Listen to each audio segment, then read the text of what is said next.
Medicover Hospitals, Vizag's most trusted hospital. 04068334455. విద్యుత్ కొనుగోలుకు సంబంధించినటువంటి అంశంపైన భారీగా అవినీతి జరిగింది. వాటికి సంబంధించినటువంటి దానిపైన కమిషన్ ఎల్ నరసింహారెడ్డి దీనిపైన విచారిస్తూ ఉన్నారు. ఇప్పటికీ రఘు కలిశారు, కోదండరామ్ కలిశారు, ఇప్పటికే కేసీఆర్ కూడా లేఖ రాశారు. దీని మీద భారీగా చర్చ సాగుతూ ఉంది. దీనికి సంబంధించి రఘు అటెండ్ అయ్యారు. తెలంగాణ ఉద్యమంలో కీరోలుగా పనిచేశారు. జేఏసీ చైర్మన్గా ఉన్నారు, విద్యుత్ జేఏసీగా. రఘు ఉన్నారు. రఘు గారు నమస్తే. నమస్తే. అసలు ఏం చెప్పారు, ఏం అడిగారు? ఎందుకంటే దీని గురించి భారీగా రాష్ట్రవ్యాప్తంగా చర్చ జరుగుతూ ఉంది. ఈ కొనుగోలుకు సంబంధించి ఛత్తీస్గఢ్కి సంబంధించిన దాంట్లో ఏం అక్రమాలు జరిగాయి, ఏమేమి జరిగాయి అనుకుంటారు?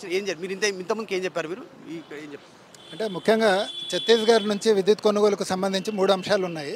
ఈ 3 అంశాలు కమిషన్ పరిధిలో పెట్టారు వాళ్ళు. మొట్టమొదటిది ఏంటంటే ఎంఓయూ రూట్లో, అంటే ఛత్తీస్గఢ్తో ఎదురెదురుగా కూర్చొని మాట్లాడుకొని ఒప్పందం ఎందుకు చేసుకున్నారు, ఎంఓయూ రూట్లో మెమరాండమ్ ఆఫ్ అండర్స్టాండింగ్ అంటారు, ఎంఓయూ రూట్లో ఎందుకు చేసుకున్నారు, కాంపిటేటివ్ బిడ్డింగ్లో ఎందుకు చేసుకోలేదు అనేది మొదటి కీలకమైన అంశం. అప్పుడు ప్రభుత్వాలు చెప్పినవి ఏంటంటే ఎంఓయూ రూట్ అయితే తొందరగా అయిపోతుంది, అప్పుడు రాష్ట్రం చాలా పెద్ద ఎత్తున విద్యుత్ కొరత ఎదుర్కొంటుంది, కాబట్టి ఎంఓయూ రూట్ అనేది సింపుల్గా ఈజీగా అయిపోతుంది. అట్లనే ఛత్తీస్గఢ్ దగ్గర నుంచి చాలా తక్కువ ధరకు ₹3.90 వస్తుంది, కాబట్టి మేము ఎంఓయూ రూట్లో చేసుకున్నాము. అట్లనే పీపీఎల్ కూడా అయిపోయినాయి, దానికి రెగ్యులేటరీ కమిషన్ ఆమోదం చెప్పింది, కాబట్టి దాంట్లో ఏమీ తప్పు జరగలేదనేసి వాళ్ళు చెప్తున్నారు. కానీ వాస్తవ పరిస్థితి ఏంటంటే ఛత్తీస్గఢ్తో చేసుకున్న ఒప్పందానికి ఇంతవరకు పీపీఏకు అనుమతి లేదు. ఇప్పుడు వీళ్ళు మొట్టమొదట ఒక ఎంఓయూ చేసుకున్నారు, మన 2 రాష్ట్రాల మధ్యలో ఎంఓయూ జరిగింది. ఈ ఎంఓయూ జరిగిన తర్వాత దాని ఆధారంగా 2 రాష్ట్రాల డిస్ట్రిబ్యూషన్ కంపెనీలు విద్యుత్ కొనుగోలు ఒప్పందాలు చేసుకున్నాయి. ఈ ఒప్పందాన్ని తీసుకొచ్చి రెగ్యులేటరీ కమిషన్ ఆమోదానికి పెట్టారు. రెగ్యులేటరీ కమిషన్ ఏం చేసిందంటే అప్పుడు పబ్లిక్ హియరింగ్స్ కండక్ట్ చేసింది. హియరింగ్స్ కండక్ట్ చేసిన తర్వాత ఒక ఆర్డర్ పాస్ చేశారు వాళ్ళు. ఆ ఆర్డర్లో 2 అంశాలు ఉన్నాయి. మేమైతే ఆమోదం ఇప్పుడు ఇవ్వట్లేదు, మీరు చేయాల్సింది ఏంటంటే మేము ఇప్పుడు చాలా అంశాలను తీసుకొస్తున్నాము, చాలా అమెండ్మెంట్స్ను, సజెషన్స్ను, మాడిఫికేషన్స్ను చెప్తున్నాము. ఇవన్నీ కూడా ఛత్తీస్గఢ్తో మాట్లాడి మార్పులు చేర్పులు చేసి మా దగ్గరికి మళ్ళీ రండి, అప్పుడు మేము అనుమతిస్తామని చెప్పారు. ఇప్పుడు 2017 ఏప్రిల్లో ఆర్డర్ ఇస్తే ఇంట్రీమ్ ఆర్డరు ఇప్పటివరకు కూడా డిస్ట్రిబ్యూషన్ కంపెనీలు రెగ్యులేటరీ కమిషన్ దగ్గరికి రాలే. కాబట్టి ఒక అనుమతి ఉన్న, అప్రూవల్ ఉన్న పవర్ పర్చేజ్ అగ్రిమెంట్ లేదు. కాకపోతే రెగ్యులేటరీ కమిషన్ అప్పుడు ఏం చెప్పిందంటే ₹3.90 ప్రొవిజనల్గా మేము అనుమతిస్తున్నాం. ప్రొవిజనల్గా అంటే ఏంటి? టెంపరీగా. అంటే ఎగ్జాంపుల్ చెప్పాలంటే మీరు డ్రైవింగ్ లైసెన్స్ కోసం అప్లై చేస్తే మీకు టెంపరీ లైసెన్స్ ఇస్తారు ఫస్ట్, కానీ టెంపరీ లైసెన్స్ ఇస్తే పర్మనెంట్గా మీరు దాని మీద తిరగొచ్చని కాదు. టెంపరీగా మీకు ప్రొవిజనల్గా 390 అని చెప్పారు వాళ్ళు. ఆ 390 ఆధారంగా పెట్టుకొని ఈ లోపల ఛత్తీస్గఢ్తో నెగోషియేట్ చేసి ఆ పీపీ అప్రూవల్ తీసుకొని ఉండాల్సిందే. కానీ మన డిస్కామ్లో అది చేయలేదు. దానివల్ల ఏమైందంటే ఒప్పందం లేకపోయేసరికి అనేక ఇబ్బందులు తలెత్తినాయి. వాళ్ళు పూర్తి స్థాయిలో విద్యుత్తును సరఫరా చేయలేదు. 1000 మెగావాట్లు సరఫరా చేయాలి, 1000 చేయకుండా 200 మెగావాట్లకు తగ్గించారు 2022 నాటికి. తర్వాత పూర్తిగా ఆపేశారు. వీటి వల్ల మనకు అనేక సమస్యలు వచ్చినాయి. దీంట్లో ప్రధానమైన సమస్య ఈ తక్కువ చేసిన విద్యుత్తును బహిరంగ మార్కెట్లో కొనాల్సిన పరిస్థితులు ఏర్పడ్డాయి. బహిరంగ మార్కెట్లో మనం కొన్న వల్ల 2000 నుంచి 3000 కోట్ల రూపాయల అదనపు భారం పడింది. అట్లనే వాళ్ళు 200 మెగావాట్లు అసలు సరఫరా చేయకున్నా సరే మనము పవర్ గ్రిడ్కు, ట్రాన్స్మిషన్ లైన్కు పేమెంట్లు చేయాలి. సో అక్కడ తప్పు ఛత్తీస్గఢ్ది, కానీ భారం మొత్తం తెలంగాణకు పడ్డది. అదేదో ఎన్టీపీసీ వాళ్ళు కొద్దిగా సరఫరా తక్కువ చేసినా మనం పే చేస్తామని కొంతమంది మాట్లాడుతున్నారు. అది కరెక్ట్ కాదు. ఇక్కడ వాళ్ళు ఉద్దేశపూర్వకంగా తగ్గించేశారు, అట్లనే బొగ్గు సరఫరా లేక తగ్గించేశారు. ఇంత తగ్గినా సరే మనం పూర్తి స్థాయిలో విద్యుత్ మన కారిడార్ ఛార్జెస్ పే చేస్తున్నాము. దాదాపు ఇప్పటికే 635 కోట్ల రూపాయలు ఇప్పటికే పే చేసామని చెప్తున్నారు. సో ఇట్లా ఇంకా పెనాల్టీలు ఇవన్నీ కూడా కట్టాల్సిన పరిస్థితులు వచ్చినాయి. 1000 కోట్ల రూపాయలు కేవలం ఛత్తీస్గఢ్ వల్ల మన మీద భారం పడింది. మీరు గతంలో కేసీఆర్తో అత్యంత సన్నిహితంగా ఉన్నారు. సమయంలో మీరు కూడా సూచన చేసినామని చెప్తా ఉన్నారు. అప్పుడు ఆ తర్వాత రిటైర్డ్ ఉద్యోగులతో కూడా మాట్లాడామని చెప్తా ఉన్నారు. నిన్న జగదీశ్వర్ రెడ్డి కూడా మాట్లాడారు, విద్యుత్ శాఖ మాజీ మంత్రి. మీరేం చెప్పారు అప్పుడు సజెషన్? ప్రభుత్వం ఎందుకు దాన్ని రిసీవ్ చేసుకోలేకపోయింది? అంటే మేము కమిషన్ ముందు మొత్తం డీటెయిల్డ్గా చెప్పాము. కమిషన్ కూడా మేము మేము చెప్పిన దాంట్లో 80% ఆమోదించింది. మొత్తం మేము చెప్పిన సూచనలు, సలహాలన్నీ కూడా, ఈ అమెండ్మెంట్స్ అన్నిటిని కూడా వాళ్ళు రాశారు అందులో. అంటే నేను ఒక్కడే కాదు, ఇంకా 2-3 కూడా సలహాలు, సూచనలు ఇచ్చారు. ఇవన్నింటినీ కలుపుకొని రెగ్యులేటరీ కమిషన్ అమెండ్మెంట్స్ ప్రపోజ్ చేసింది. ఆ అమెండ్మెంట్స్ అన్నింటినీ అక్కడ ఛత్తీస్గఢ్తో మాట్లాడి చేస్తుంటే ఛత్తీస్గఢ్ ఒప్పుకుంటే ప్రాబ్లం లేదు, ఒప్పుకోకుంటే మనము పీపీఏతో ముందుకు పోయేవాళ్ళం కాదు, ఇంత సమస్య వచ్చేది కాదు.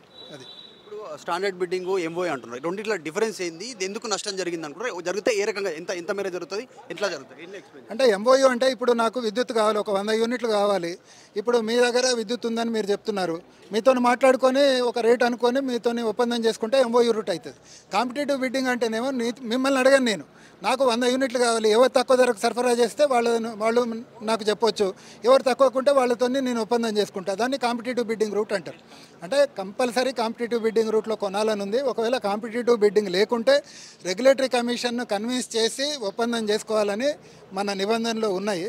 అటు కాంపిటేటివ్ బిడ్డింగ్ పోలేదు, ఇటువైపు పీపీఐను కూడా ఫైనలైజ్ చేసుకోలేదు. అందుకల్ల ఈ 1000 కోట్ల భారం అనేది తెలంగాణ మీద పడింది. భద్రాద్రికి సంబంధించి, తర్వాత యాదాద్రికి సంబంధించి అంటే భద్రాద్రి యాదాద్రికి సంబంధించి ఈ పవర్ ప్లాంట్ కట్టే బాధ్యత అనేది ఎన్టీపీసీ వాళ్ళ మన బిహెచ్ఎల్ వాళ్లకు నామినేషన్ ప్రకారం ఇచ్చారు. ఎందుకు ఇచ్చారని చెప్తే వాళ్ళు ఏమని చెప్తున్నారు, మాకు బిడ్డింగ్కి పోవాలంటే 1 year 2 years పడుతుంది, లేట్ అయిపోతుంది, రాష్ట్రంలో విద్యుత్ కొరత ఎక్కువ ఉంది అనుకుంటూ చెప్తున్నారు. ఒక పవర్ ప్లాంట్ కడితే దాని లైఫ్ 25 సంవత్సరాలు కనీసం ఉంటుంది, ఇంకా ఎక్స్టెండ్ చేస్తే 40 ఏళ్ళు కూడా పోవచ్చు. జస్ట్ 1 year కోసము మనము 30 ఏళ్ల పాటు అధిక భారాలు మోయడం అనేది కరెక్ట్ కాదు. ఫస్ట్ మేము చెప్పదలుచుకుంది, కాంపిటేటివ్ బిడ్డింగ్ పోయి ఉంటే 1000 కోట్ల భారం మనకు తగ్గేది అనేది మొదటి పాయింట్. రెండోది, బిహెచ్ఎల్కి సంబంధించి ఒక ప్రభుత్వ రంగ సంస్థ, దాని మీద సమస్యలు ఏముంటాయి, ఒక ప్రభుత్వానికి మధ్య ఒప్పందం ఉంటే ఏ విధమైన సమస్యలు ఉంటుందని వాళ్ళు చెప్తున్నారు. మేము ఇక్కడ ఒకటి స్పష్టంగా చెప్తున్నాం, ఇటువైపు ఉన్నది ఏంటి, జెన్కో, డిస్కామ్లు. ఇంకో ప్రభుత్వ రంగ సంస్థను కింద నుంచి లేపాలనే ఉద్దేశంతో మన జెన్కోను మన డిస్కామ్లను ముంచడం కరెక్ట్ కాదు. ఎందుకు చెప్తున్నా అంటే, బిహెచ్ఎల్ గురించి నేను చెప్పడం కాదు, కంట్రోలర్ అండ్ ఆడిటర్ జనరల్ ఒక నివేదిక 2017లో ఇచ్చింది. 2013 నుంచి దాని యొక్క పనితీరు ఏ విధంగా ఉందని చెప్తూ, ఒక్క కాంపిటేటివ్ బిడ్డింగ్లో కూడా 2015-16లో ఒక్క బిడ్డింగ్లో కూడా వాళ్ళు సెలెక్ట్ కాలేదు, 0 వాళ్ళది సక్సెస్ రేటు. 2014-15లో 44%, అంతకుముందు 88 ఉండే. కానీ రాను వచ్చి 0% కాంపిటేటివ్ బిడ్డింగ్లో వాళ్ళకి రాలే. వాళ్ళు కోట్ చేసిన రేటు కూడా 80% వరకు ఎక్కువ ఉంటుంది అనేసి కాగ్ తన రిపోర్ట్లో చెప్పింది. సో మరి అంత ఎక్కువ ధరకు కోట్ చేసి మనకు అది తగ్గి ఉంటే కాంపిటేటివ్ బిడ్డింగ్లో పోతే డెఫినెట్గా మనకు తగ్గిపోయేది అదంతా కూడా. కాబట్టి మేము చెప్పింది ఏంటంటే, బిహెచ్ఎల్ అనే సంస్థను కాపాడడం అనేది ఒక ఉన్నతమైన లక్ష్యమే, దాంట్లో మేమేమి కాదనట్లేదు. కాకపోతే బిహెచ్ఎల్ను నిలబెట్టడానికి తెలంగాణ డిస్కామ్ను, తెలంగాణ జెన్కోను నష్టాల్లోకి నెట్టడం అనేది కరెక్ట్ కాదని మేము చెప్తున్నాం. మిషనరీకి సంబంధించి క్రిటికల్, సూపర్ క్రిటికల్ ఈ విద్యుత్ దీని గురించి చెప్తా ఉన్నారుగా, ఎందుకు ప్రభుత్వం ఆ రకంగా ఎంచుకోవాల్సి వచ్చింది, దానివల్ల జరిగిన నష్టం ఏంది, ఫ్యూచర్లో ఎంత భారం పడే అవకాశం? అంటే ఇక్కడ ఒక వాదన ఏం జరుగుతుందంటే, సబ్ క్రిటికల్ కూడా చాలామంది వాడుతున్నారు, సబ్ క్రిటికల్ వాడడం వల్ల నష్టం లేదు, సూపర్ క్రిటికల్ అనేది కంపల్సరీ కాదు, ఇవన్నీ మాట్లాడుతున్నారు. అసలు మన సబ్ క్రిటికలా సూపర్ క్రిటికలా అనే నిర్ణయం ఏ పరిస్థితుల్లో తీసుకోవాల్సి వచ్చింది అనేది ముఖ్యం. ఇక్కడ బ్యాక్గ్రౌండ్ ఏంటంటే, 2010లో ఇండియా బుల్స్, తర్వాత దాని పేరు రతన్ ఇండియా లాగా మార్చారు, ఒక ప్రైవేట్ కంపెనీ మహారాష్ట్రలో నాసిక్ అనే ప్లేస్లో వాళ్ళు పవర్ ప్లాంట్ కట్టాలనుకున్నారు. దానికోసం బిహెచ్ఎల్తోనే బాయిలరు, టర్బైన్, జనరేటర్ సప్లై చేయాలని అగ్రిమెంట్ చేసుకున్నారు. కానీ ఒక సమస్య ఏమొచ్చిందంటే, ప్రైవేట్ కంపెనీ వాడు పేమెంట్లు చేయకుండా ఆపేసాడు.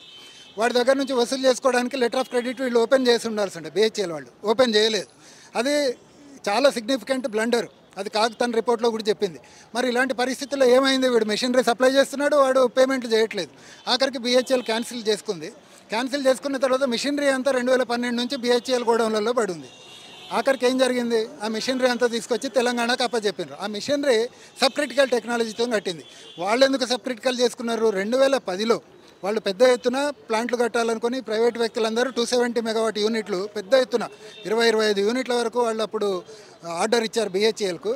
అప్పుడు నేపథ్యం వేరు, ఇప్పుడు నేపథ్యం వేరు. కాబట్టి బిహెచ్ఎల్ తీసుకొచ్చి మన నెత్తి మీద రుద్దింది వాళ్ళ ఇన్ఎఫిషియన్సీని కానీ సబ్ క్రిటికల్ టెక్నాలజీని కానీ.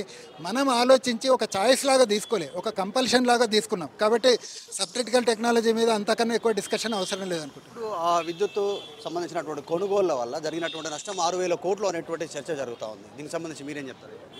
అంటే నేను ఆ లెక్కలు చూడలేదు, కానీ 1000 కోట్లలో అయితే నష్టం జరిగింది. అది క్లియర్గా నేను చెప్పాను. బహిరంగ మార్కెట్లో కొనడం వల్ల 2,000 నుంచి 3,000 కోట్లు కేవలం ఛత్తీస్గఢ్తోనే మనకు నష్టం వచ్చింది. అట్లనే మన భద్రాద్రి నుంచి ఏటా 350 కోట్ల రూపాయలు సబ్ క్రిటికల్ వల్ల నష్టం వస్తుంది. యాదాద్రి నుంచి దాదాపు 1,600 కోట్ల రూపాయలు, వైట్ పేపర్లో 800 అన్నారు కానీ నేను లెక్కేసి చూపెట్టాను సార్కి, 1,600 కోట్ల రూపాయలు ఏడాదికి నష్టం వస్తుంది. అంటే 1000 కోట్లలో మనకు నష్టం జరుగుతుంది. అది కేసీఆర్ లేఖ రాశారు, 12 పేజీల లేఖ రాశారు. ఆ లేఖ మీరు కూడా గమనించుంటారు. లేఖలో తెలంగాణ అసలు విద్యుత్ సంక్షోభంలో ఉంది, తెలంగాణ రాష్ట్ర ఏర్పాటైన తర్వాత ఆ పరిస్థితులు అన్నీ తెలుసు అనేటువంటిది, కమిషన్ నుంచి కూడా నరసింహారెడ్డిని తప్పుకోమనేటువంటి సూచన లేఖలో రాశారు. చాలా అంశాలు రాశారు, వాటిపైన మీరు ఏం చెప్తారు? చూశారు కదా. అంటే అప్పుడున్న సందర్భంలో తీసుకోవాల్సిన కానీ నిబంధనలను పట్టించుకోకుండా చేయడం అనేది, ఎంత ఎమర్జెన్సీ ఉన్నా మీరు ఒక 10th ఫ్లోర్లో ఉన్నారు, ఫైర్ పొగ వస్తుంది, దాని మీద దూకేస్తారా? దూకరు కదా. స్టెప్స్ ఉన్నాయా, లిఫ్ట్ ఉందా, పని చేస్తుందా లేదా అని చూసుకుంటారు. ఫస్ట్ ఆప్షన్ దూకడం కాదని అంటున్నాం మేము. వేరే ఆప్షన్స్ ఉన్నాయి. మేము చెప్పినాము అన్ని ఆప్షన్స్ కూడా చెప్పినాము, ఇది చేయండి ఇది చేయండి అని చెప్పినాము. ఇప్పుడు మనము ఆ భారాలు మోస్తున్నాం.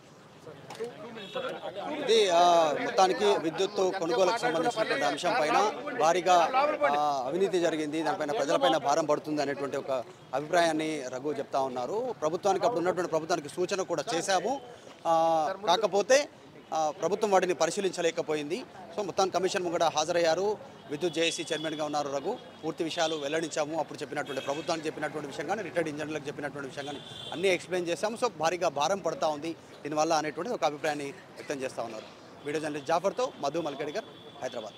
మరిన్ని వీడియోస్ కోసం ఛానల్ ని సబ్స్క్రైబ్ చేయండి, లేటెస్ట్ అప్డేట్స్ కోసం వాట్సాప్ ఛానల్ ని ఫాలో చేయండి అండ్ లింక్ డిస్క్రిప్షన్ లో ఉంది.